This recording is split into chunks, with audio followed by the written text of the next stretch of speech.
The Galactic Council had ruled the stars for 12,000 years.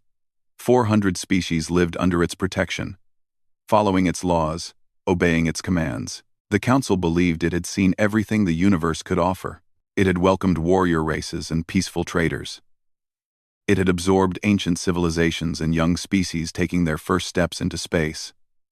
Every single one of them had accepted membership. Every single one of them had said yes. Then they found humanity.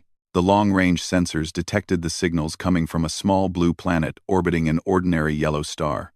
Radio waves, television broadcasts, and primitive satellite communications leaked into space like a beacon. The Council observers watched with mild interest as the humans built rockets and landed on their moon. They noted the wars, the conflicts, the strange tendency of this species to fight among themselves over invisible lines drawn on maps. Standard behavior for a pre-contact civilization, they concluded. Nothing special. Ambassador Vortesh of the Kalani Dominion was chosen to make first contact. He was an experienced diplomat with 4 arms and skin that shifted colors based on his emotions. He had welcomed 37 species into the Council during his long career. He expected humanity to be number 38. His convoy of 12 ships appeared near the planet Saturn on a cold Tuesday morning. They waited at a respectful distance and broadcast a message of peace in every human language their translators could identify. Admiral Jack Morrison received the news while drinking his 3rd cup of coffee aboard the carrier Defiance. He was 62 years old, with gray hair cut short and eyes that had seen too many battles to be surprised by anything. When his communications officer reported alien vessels in the solar system, he simply set down his cup and said, "Show me." The holographic display filled with images of the alien ships. They were elegant things, all smooth curves and glowing engines. Each one was larger than anything humanity had ever built. Morrison studied them for a long moment, then looked at his second-in-command. Commander Katie Lawson was half his age but twice as sharp. She had already begun calculating trajectories and response times. "They're not moving aggressively," she reported. "Holding position near Saturn's rings. Broadcasting on all frequencies." "Ark, what are they saying?" "They want to talk." Morrison nodded slowly. "Then let's hear what they have to say." The message from Ambassador Vortesh was long and formal. It spoke of the Great Galactic Council and its 12,000 years of peace. It described the benefits of membership. Faster-than-light travel, medical technology that could extend human lifespans by centuries, access to resources beyond imagination. It promised protection from the dangers of a hostile universe, and then it listed the requirements. Humanity would transfer control of all military forces to the Council's Joint Defense Command. Human population growth would be monitored and regulated by Council observers. 30% of Earth's inhabitants would be relocated to designated colony worlds within the first decade of membership to prevent what the Council called resource strain. Morrison listened to the entire message without expression. When it finished, he turned to Commander Lawson. "They want our guns, our freedom, and a third of our people," he said flatly. "That's one way to summarize it, sir. Is there another way?" Lawson shook her head. "Not really." Morrison straightened his uniform and faced the communications array. "Open a channel to the alien vessel." Ambassador Vortesh was pleased when the humans responded so quickly. Most species took days or weeks to process the initial offer. He prepared himself for the usual questions about technology transfers and timeline negotiations. Instead, the human admiral appeared on his screen and spoke a single word. "No." Vortesh blinked all 4 of his eyes. "I apologize. Our translation systems may have malfunctioned. Could you please repeat your response?" No," Morrison said again. "We decline your offer. All of it." The ambassador's skin shifted through several colors before settling on a pale shade of confusion. "Perhaps I was not clear about the benefits of membership. The medical technology alone would save millions of human lives each year. Our agricultural systems could end hunger on your planet within a single growing season." "I understood the benefits," Morrison replied. "The answer is still no. But the protection we offer is invaluable. There are dangers in space that humanity cannot imagine. Without Council membership, your species would be vulnerable to threats you cannot comprehend. We'll take our chances. Vortesh felt something he had not experienced in centuries of diplomatic work. He felt frustrated. "Admiral, I must ask you to reconsider. No species has ever refused council membership. The advantages are simply too great to ignore." Morrison leaned forward slightly. "Let me make something clear, Ambassador. We didn't crawl out of caves and build rockets and cross oceans just to hand everything over to the first aliens who showed up with a sales pitch. We're not interested in your membership, your protection, or your regulations. Earth belongs to humanity. Our military answers to human governments. Our people stay on human worlds unless they choose to leave. That's not negotiable." The communication ended, leaving Vortesh staring at a blank screen. He tried again the next day, and the day after that. He offered additional incentives. He promised a faster timeline to full council representation. He suggested that the population relocation could be voluntary rather than mandatory. Each time, the answer was the same: no. After 2 weeks of failed negotiations, Ambassador Vortesh gathered his convoy and began the long journey back to council space. He spent most of the trip trying to compose his report, struggling to find words that would explain the inexplicable. When he finally stood before the High Council chamber, surrounded by representatives of 400 species, he delivered the news that would shake the foundations of galactic civilization. "They refused," he said simply. "They refused everything." The chamber erupted in chaos. Delegates shouted in languages that had not been raised in anger for millennia. High Chancellor Miraset, a being of light and ancient wisdom, called for order again and again before the noise finally subsided. "This is impossible," the Threxian delegate clicked. "No species refuses. The benefits are too obvious. The alternative is too dangerous. And yet they refused," Vortesh repeated. "They would rather remain alone and vulnerable than accept our terms." High Chancellor Miraset dimmed with troubled thought. In 12,000 years, the Council had never encountered a species quite like this. They had never needed a backup plan for rejection. For the first time in living memory, the Galactic Council did not know what to do. And somewhere in the distant reaches of space, aboard a carrier named Defiance, Admiral Jack Morrison finished his coffee and prepared for whatever came next. He had a feeling things were about to get very interesting. The emergency session of the Galactic Council drew representatives from every corner of known space. They came in ships of crystal and metal, in vessels that swam through the void like living creatures, in craft that bent light around their hulls. The great chamber filled with beings of every shape and size, all of them focused on a single impossible problem. Humanity had said no. High Chancellor Miraset floated at the center of the chamber, her form shifting between states of matter as her emotions fluctuated. She had held her position for 800 years, guiding the Council through disputes and disagreements that would have torn lesser governments apart. But she had never faced anything like this. "We must understand why they refused," she announced to the Assembly. "Ambassador Vortesh, tell us everything." The Kalani diplomat stepped forward and recounted his conversations with the humans in precise detail. He described Admiral Morrison's calm demeanor, his absolute certainty, his complete lack of interest in negotiation. He explained how every incentive had been rejected, how every promise had been dismissed. "They believe their independence is more valuable than anything we can offer," Vortesh concluded. "They would rather struggle alone than accept help with conditions attached." The Threxian delegate rose on its 6 legs, compound eyes glittering with agitation. "This is irrational behavior. Our technology could advance their civilization by thousands of years. Our medicine could save countless lives. How can they refuse such gifts? Perhaps they are simply too primitive to understand," suggested the representative from the Luminari Collective, a being of pure energy contained within a crystalline shell. "Many young species struggle to grasp the scale of what we offer." "No," Vortesh said firmly. "They understood perfectly. That is what concerns me. They knew exactly what they were rejecting, and they rejected it anyway." On Earth, a very different meeting was taking place. President Daniel Cooper had called together the leaders of every major nation for a closed session at the United Nations. The room was filled with translators and advisors, generals and diplomats. The tension was thick enough to taste. Cooper stood at the podium, his hands steady despite the weight of the moment. He was a practical man who had spent his career solving problems that seemed impossible. This was simply the biggest problem he had ever faced. 6 months ago, we learned that we are not alone in the universe, he began. The Galactic Council has offered us membership in their organization.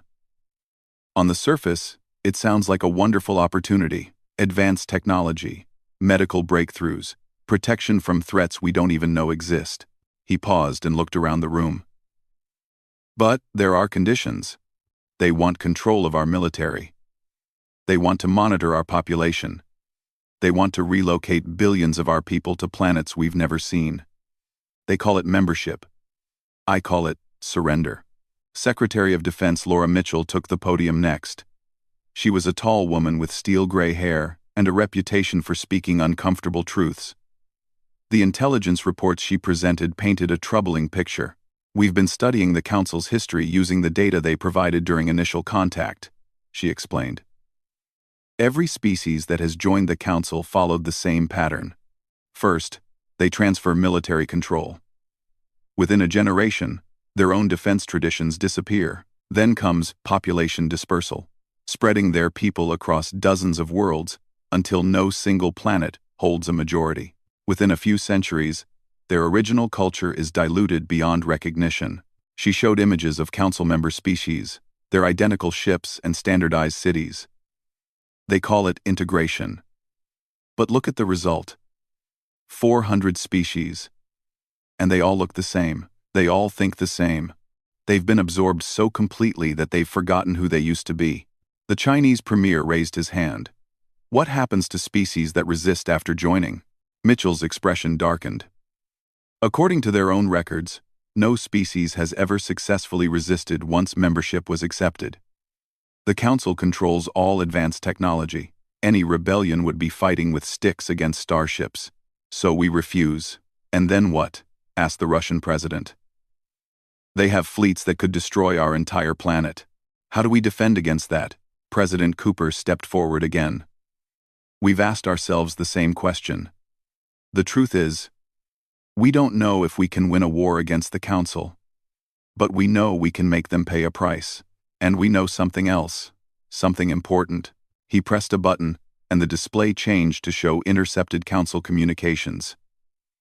They're afraid of us. Not because we're powerful, but because we're unpredictable. Their entire system is built on the assumption that everyone says yes. They have no plan for a species that says no. The debate continued for hours. Some leaders argued for acceptance, pointing out that Council membership would bring genuine benefits to humanity. Others insisted that freedom was worth any risk. The arguments grew heated, voices rising in a dozen languages. Finally, the vote was called. It was not unanimous, but it was decisive. Humanity would refuse the Council's offer. They would remain independent. Whatever the cost. When word of Earth's final decision reached the Council chambers, the panic that had been simmering finally boiled over. Representatives who had not raised their voices in centuries now shouted across the Great Hall. Ancient alliances strained under the pressure of uncertainty. High Chancellor Miraset watched the chaos with growing concern. The Council's power had always rested on two pillars: overwhelming technological superiority and the assumption of universal acceptance. Humanity had not challenged the first pillar, but they had shattered the second, completely. What precedent does this set? Demanded the Vorketh representative, a massive reptilian warrior whose species had been forbidden from maintaining military forces for 3,000 years. If the humans can refuse, why can't we renegotiate our own terms? The situations are not comparable, Miraset replied quickly. The humans are not yet members. They have no obligations to the Council. But they have rejected the obligation entirely, the Vorketh pressed. They have proven that refusal is possible. That changes everything. The Chancellor had no answer for that. She adjourned the session and retreated to her private chambers, where she spent long hours staring at the stars and wondering how one small species on one small planet had managed to threaten 12,000 years of careful order. On Earth, President Cooper stood on the White House balcony and looked up at the night sky. Somewhere out there, An empire of 400 worlds was trying to decide what to do about humanity. He had no way of knowing what choice they would make, but he knew what choice he had made. He had chosen freedom over safety, uncertainty over comfort, humanity's right to control its own destiny over the easy path of submission. Whatever came next, he would face it standing tall. The Council fleet arrived without warning. 600 warships dropped out of faster-than-light travel at the edge of the solar system, their hulls gleaming with weapons that humanity had no name for. Each vessel was a masterpiece of engineering, built by civilizations that had been sailing between stars when humans were still learning to make fire. High Chancellor Miraset had authorized the show of force reluctantly. She did not want war with humanity. She simply wanted them to understand the reality of their situation. The Council had never needed to actually attack a pre-member species. The mere presence of overwhelming power had always been enough to encourage cooperation. General Chris Taylor stood in the Pentagon's war room, watching the tactical display fill with red symbols. He was a broad man with thick arms and a mind that worked best under pressure. His staff rushed around him, updating projections and calculating odds that grew worse by the minute. 600 ships, Colonel Amy Patterson reported, her voice tight with controlled fear. Each one bigger than anything we have. Our best estimates suggest a single Council cruiser could destroy every military asset on Earth in under an hour. Taylor studied the display without expression. What's their approach speed? They're taking their time. 14 hours until they reach Earth orbit at current velocity. They want us to see them coming, Taylor muttered. They want us to have time to be afraid. I want us to have time to be afraid, Colonel Patterson nodded. It's a psychological tactic. Standard procedure for the Council. According to the intelligence we've gathered, show overwhelming force. Give the target time to reconsider, then accept their surrender without firing a shot. Has it ever failed? Never. Not once in 12,000 years. Taylor allowed himself a small smile. Then let's give them a first time. While diplomats had been talking during the previous months, humanity had not been idle. Scientists around the world had worked in secret, analyzing every scrap of data they could gather about Council technology. They could not match the alien engineering, but they had learned something valuable. The Council had not fought a real war in thousands of years. Their technology was powerful but standardized. Every ship used the same systems, the same protocols, the same weaknesses. Dr. Nathan Price had led the research team from a bunker deep beneath the Nevada desert. He was a thin man with messy hair and circles under his eyes from months of sleepless nights. When General Taylor called for a status report, Price delivered news that changed everything. Their shields operate on a specific frequency, Price explained over the secure channel. We can't punch through them with conventional weapons, but we can disrupt them. An electromagnetic pulse at the right wavelength causes their shield generators to overload. It takes about 30 seconds for them to reset. If 30 seconds, Taylor repeated. That's not much time. It's enough, Captain Megan Kelly interjected. She was the military liaison who had worked alongside Price for months, translating his scientific discoveries into practical weapons. We've built drones. Thousands of them. Each one carries a modified nuclear warhead paired with an EMP generator. The EMP drops their shields. The nuke does the rest. How many drones do we have? 12,000. Hidden in asteroid fields and debris clouds throughout the outer system. General Taylor looked at the tactical display again. 600 enemy ships against 12,000 drones. The numbers almost looked fair. Deploy them, he ordered. The Council fleet crossed the orbit of Neptune without incident. They passed Uranus and continued toward Jupiter, their sensors scanning for any sign of human resistance. They found nothing. The alien commanders began to relax. Another species had seen reason. Another world would join the Council peacefully. Then the drones woke up. They came from everywhere at once. They rose from asteroid fields and emerged from the shadows of moons. They had been drifting silently for weeks, waiting for this moment. 12,000 points of light converging on 600 targets. The first wave struck the Council vanguard near Jupiter's moons. The EMP pulses hit with perfect precision, cascading across shield generators that had never been seriously tested in combat. For 30 seconds, 100 Council ships hung naked in space. The nuclear warheads followed immediately. Admiral Morrison watched the battle unfold from the bridge of the Defiance, now positioned near Mars. Commander Lawson stood beside him, her eyes wide as explosion after explosion lit up the darkness near Jupiter. 112 confirmed kills, she reported, her voice barely above a whisper. They're retreating, Morrison nodded slowly. He had hoped for victory, but he had not truly expected it. The Council fleet regrouped beyond Saturn, their formations in disarray. The commanders sent frantic messages back to Council space, describing weapons that should not exist, tactics that violated every assumption they had ever made. For the first time in millennia, Council warships had been destroyed by a primitive species. High Chancellor Miracet received the news in her private chambers. Her form flickered through states of matter as she processed the impossible report. 112 ships lost, thousands of crew members dead, all at the hands of a species that had barely learned to leave its own planet. How is this possible? She demanded of her military advisors.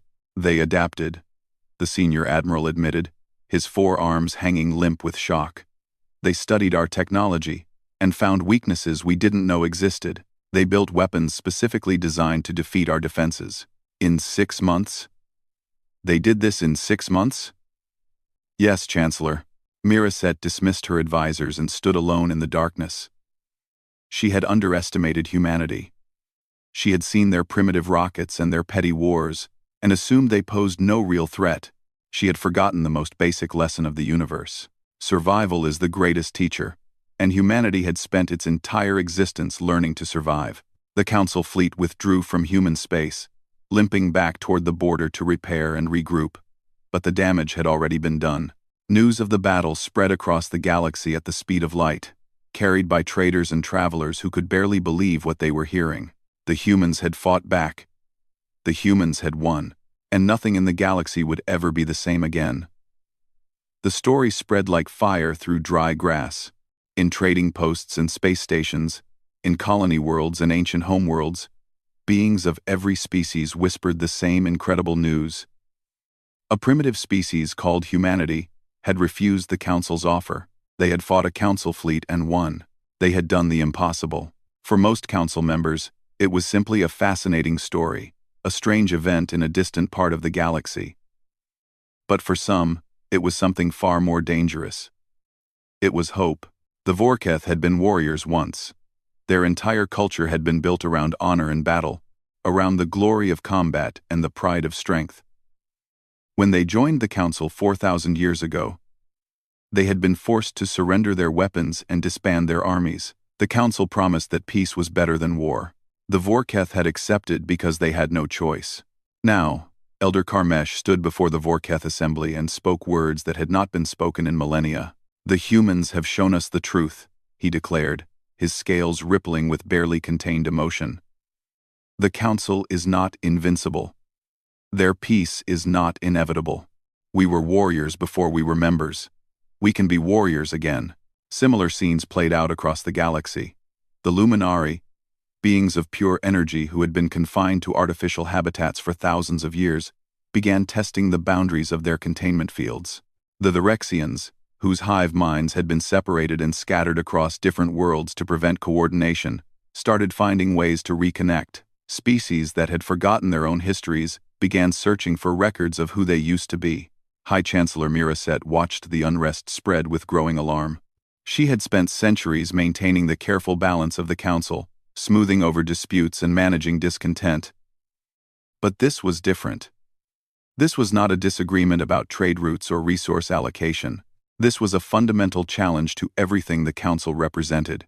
We must contain the situation, she told her advisors. Send additional forces to the Vorketh systems. Reinforce the containment protocols for the Luminari. Show them that nothing has changed. With respect, Chancellor, one advisor ventured carefully, things have changed. The humans proved that Council forces can be defeated. That knowledge cannot be contained. On Earth, humanity was learning the same lesson from a different perspective. Admiral Morrison and Commander Lawson reviewed intelligence reports in the carrier's strategy room, trying to understand the ripples their victory had created. The Vorketh have seized 3 mining systems near the galactic core, Lawson reported. They're demanding the right to reform their military. The Council is threatening sanctions, but the Vorketh aren't backing down. Because of us, Morrison said quietly. Because of us, Lawson confirmed. We showed them it was possible to resist. Now, everyone is wondering what else might be possible. Dr. Nathan Price continued his work in the Nevada bunker, but his focus had shifted. He was no longer just looking for weapons. He was trying to understand the full scope of Council technology and how humanity could use it. Their ships use a standardized power core, he explained to Captain Megan Kelly during one of their long working sessions. Every vessel, from the smallest shuttle to the largest battleship, runs on the same basic design. It's efficient, but it creates a single point of failure. Can we exploit that? Eventually. But what interests me more is why they built their civilization this way. Everything is standardized. Everything follows the same patterns. It's like they deliberately eliminated diversity from their technology. Kelly considered this. Maybe that's the point. If everyone uses the same systems, nobody can develop an advantage. Nobody can threaten the Council's control. Exactly. But it also means they've stopped innovating. They've been using the same basic technology for thousands of years, because there's no pressure to improve. No competition. No threat. Until us, Price nodded grimly. Until us. President Cooper received a request for communication from the Council 3 weeks after the battle. High Chancellor Miracet appeared on the screen, her form more subdued than it had been in their previous exchanges. President Cooper, she began. I believe we started our relationship poorly. The Council has reconsidered its approach to humanity. We would like to offer a new arrangement. Cooper listened politely as the Chancellor outlined a revised membership proposal. Humanity could keep its military forces if they agreed to join a defensive alliance with the Council. Population relocation would be entirely voluntary. Earth would receive advanced technology as a gesture of good faith. It's a better offer than before, Cooper acknowledged when she finished. But the answer is still no. Miracet's form flickered with frustration. What do you want? We have offered everything we can offer. What would it take for humanity to join the Council? You're asking the wrong question, Cooper replied calmly. You keep assuming we want to join. We don't. Not under any terms. We want to be left alone to make our own choices. To succeed or fail on our own merits, that's not something you can negotiate. And if we cannot accept that, then we have a problem. But it's your problem, Chancellor, not ours. We were doing fine before you showed up. We'll do fine if you leave. The communication ended, and Cooper turned to his advisors. Secretary Mitchell was the first to speak. They're running out of options. If they attack again and lose, more member species will rebel. If they leave us alone, they look weak. Either way, their authority is crumbling. Good, Cooper said simply. Maybe it's time for something new. Across the galaxy, that same thought was occurring to millions of beings who had never questioned the Council's rule. For 12,000 years, the Council had provided stability and peace, but it had also provided control and conformity. It had taken warriors and made them farmers. It had taken explorers and made them settlers. It had taken the wild diversity of the galaxy and pressed it into a single mold. Now, thanks to one stubborn species on one small planet, cracks were appearing in that mold. And through those cracks, something old and powerful was beginning to emerge, the desire to be free. 1 year after the battle near Jupiter, the galaxy was a very different place. The Vorketh rebellion had spread to 7 systems. Their warriors, armed with weapons they had secretly preserved for millennia, had defeated every Council force sent against them. Elder Karmesh now commanded a fleet of 300 ships crewed by beings who remembered what it felt like to fight. The Luminari had expanded beyond their containment zones, their energy forms spreading across empty space that had been forbidden to them for thousands of years. They discovered that they could communicate across vast distances instantly, linking their consciousness in ways the Council had deliberately prevented. Smaller species had formed coalitions, pooling their resources and demanding renegotiation of ancient treaties.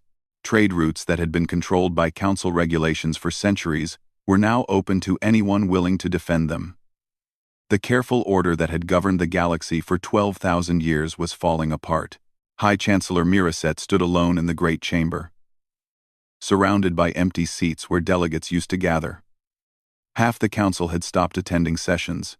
The other half spent their time arguing about how to restore authority that had already slipped away. She had tried everything.